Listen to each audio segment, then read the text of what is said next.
গতকালই বিরোধী দলনেতা শুভেন্দু অধিকারী স্পিকারের দিকে কাগজ ছোঁড়ার অভিযোগে 30 দিনের জন্য সাসপেন্ড হয়েছিলেন, আর আজকে স্বাধিকার ভঙ্গের নোটিশ দেওয়া হলো তাকে বিভিন্ন উস্কানিমূলক মন্তব্য করার অভিযোগে।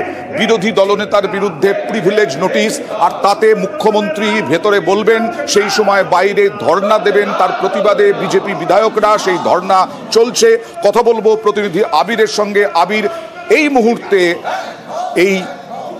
এই যে সংঘাত, এই সংঘাতটা কোন পর্যায়ে? অবশ্যই সংঘাত তীব্র। তার কারণ হচ্ছে একই সঙ্গে বিধানসভার অভ্যন্তরে যে মুলতুবি প্রস্তাব সেটি খারিজ হয়ে যাওয়ার পর তা নিয়ে যখন সূত্রপাত হয়, তাকে ঘিরে একদিকে বিধায়ক শুভেন্দু অধিকারী সহ বিজেপির বিধায়করা তারা সাসপেন্ড হয়েছেন।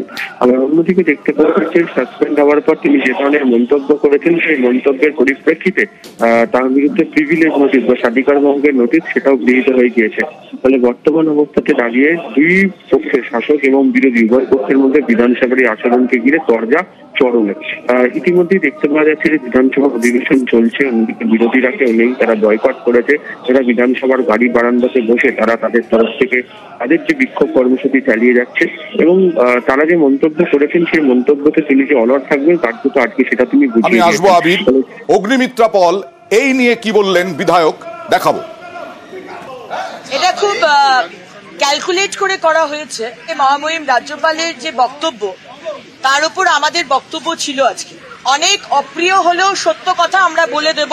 সুতরাং যে কথাগুলি আমরা বলে দেব, বিরোধী দলনেতা বলে দেবেন, সেইটা কিভাবে আটকাতে হয়। আপনি অধ্যক্ষ বলেই আপনি যা কিছু করতে পারবেন, এটা তো আমরাও মেনে নেব না। অধ্যক্ষ মহোদয়, আপনি অবশ্যই সাসপেন্ড করতে পারেন, কিন্তু আপনি ক্ষমতার অপব্যবহার করছেন, অ্যাডভান্টেজ নিচ্ছেন, আমাদেরকে সাসপেন্ড করেছেন খুব ক্যালকুলেট করে, যাতে আমরা কথা না বলতে পারি। আরে ঠিক পরে এই বিধানসভার অধ্যক্ষ বিমান বন্দ্যোপাধ্যায় তিনি শুভেন্দু অধিকারীর বিরুদ্ধে কড়া বার্তা দিলেন এবং ক্ষমা চাওয়ার প্রসঙ্গও তুললেন। আবির, তার পরিপ্রেক্ষিতে বিরোধী দলনেতা বা বিরোধী দল কি বলছে?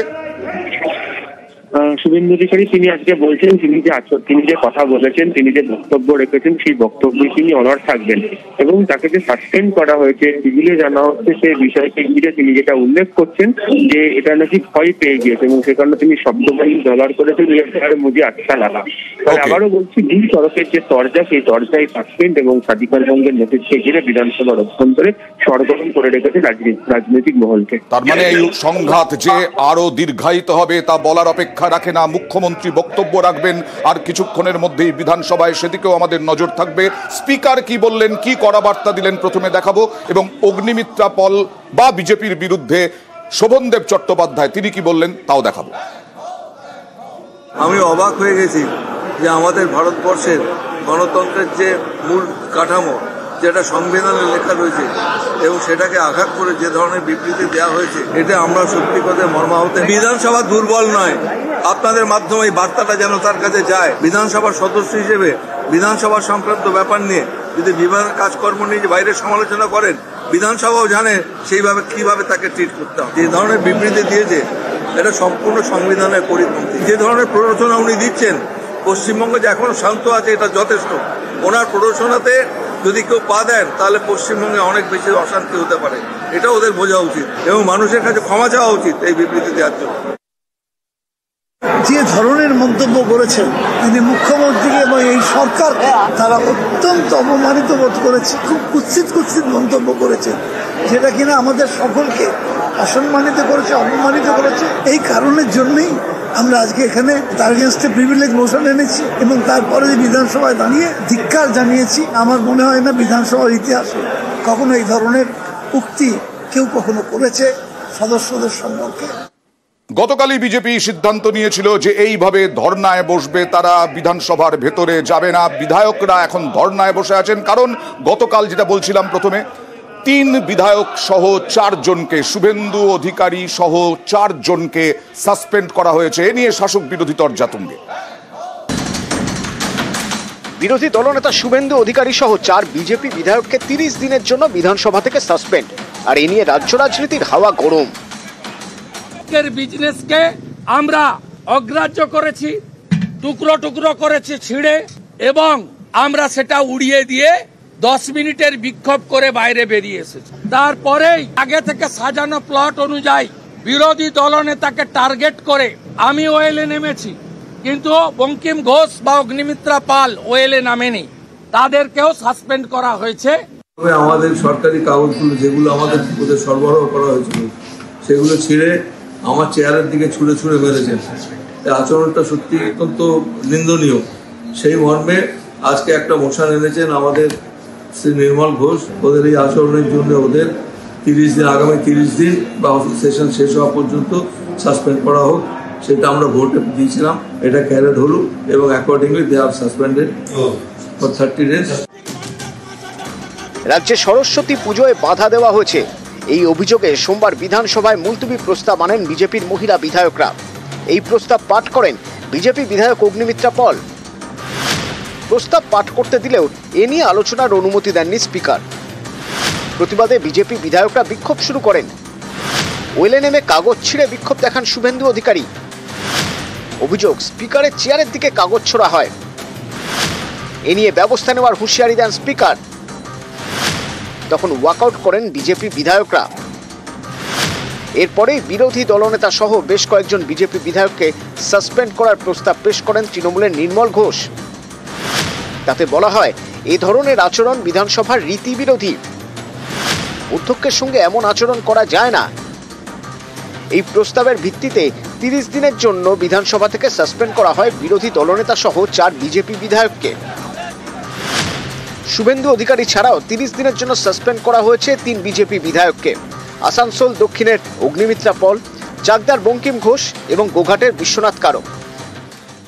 বিধানসভায় একটু আধটু বিক্ষোভ, চিৎকার চেঁচামেচি হয়েই থাকে। শুভেন্দু যেটা করলো বা তার লোকেরা যেটা করলো, সেটা স্পিকারের চেয়ারের দিকে ছুটে গিয়ে মানে হেঁটে গিয়ে কাগজগুলো ছুঁড়ে দিলেন ওনার দিকে।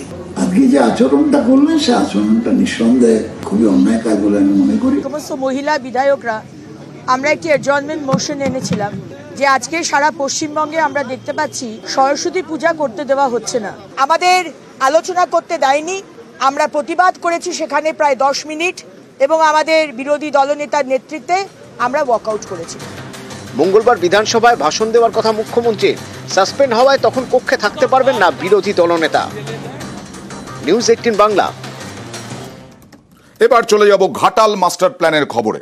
আপনাদের জানিয়ে রাখি, মনে করিয়ে দিই যে এবারের রাজ্য বাজেটে 500 কোটি টাকা বরাদ্দ করা হয়েছে ঘাটাল মাস্টার প্ল্যানের জন্য। সেচ দপ্তর ইতিমধ্যেই ভিডিও তৈরি করেছে যে এইভাবে আর ভাসতে হবে না ঘাটালের মানুষকে। ঘাটাল মাস্টার প্ল্যান হলে পরে এবার বাড়ি বাড়ি লিফলেটও, কারণ মানুষের মধ্যে প্রচুর প্রশ্ন রয়েছে, বিভিন্ন প্রশ্ন, আর সেই বিভিন্ন প্রশ্নের উত্তর দিতেই লিফলেট। কি কি প্রশ্ন রয়েছে, কেন লিফলেটের প্রয়োজন হলো, কথা বলবো প্রতিনিধি আবিরের সঙ্গে। আবির, দুটো প্রশ্ন হচ্ছে। প্রথম প্রশ্ন হচ্ছে জমির দাম কেমন পাওয়া যাবে, আর একটা প্রশ্ন হচ্ছে যে চন্দ্রেশ্বর খাল যেটা কাটা হলে সেই জলে কি দাসপুর 1 নম্বর ব্লক এসে যাবে।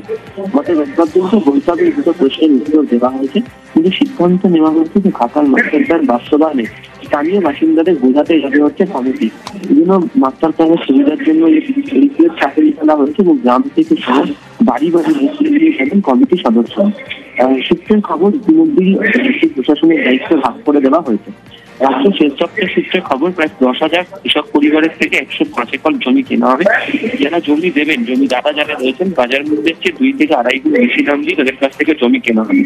বন্যা নিয়ন্ত্রণের জন্য ঘাটাল মাস্টার প্ল্যানে সংযুক্ত হতে চলেছে একাধিক পাম্প হাউস এবং সুইচ গেট রেগুলেটর সহ বিভিন্ন জায়গাও সেগুলো চিহ্নিত। এছাড়া চন্দ্রেশ্বর খালের ওপর 5.8 কিলোমিটার উপর আরো 19টা সুইচ গেটও করা হবে। মানে বাসিন্দাদের কি সুবিধা, কিভাবে কাজ হবে, জমি নেওয়ার ক্ষেত্রে কোনো অসুবিধা থাকছে না, এই যাবতীয় বিষয় সহজ করে বোঝানোর জন্য লিফলেট তৈরি করে প্রচারে যাওয়ার সিদ্ধান্ত রাজ্য সরকার।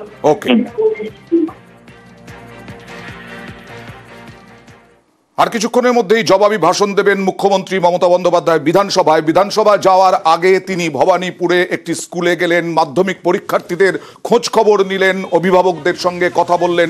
দেখুন সেই ছবি।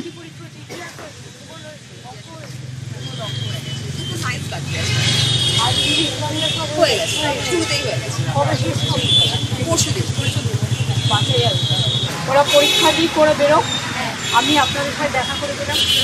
আমার অনেক শুভেচ্ছা থাকলো, শুভকামনা থাকলো। আমার ভাই যে স্কুলে পড়েছে ও তো এখন পিএইচডি করে করছে। অর্পিতা ব্যানার্জি।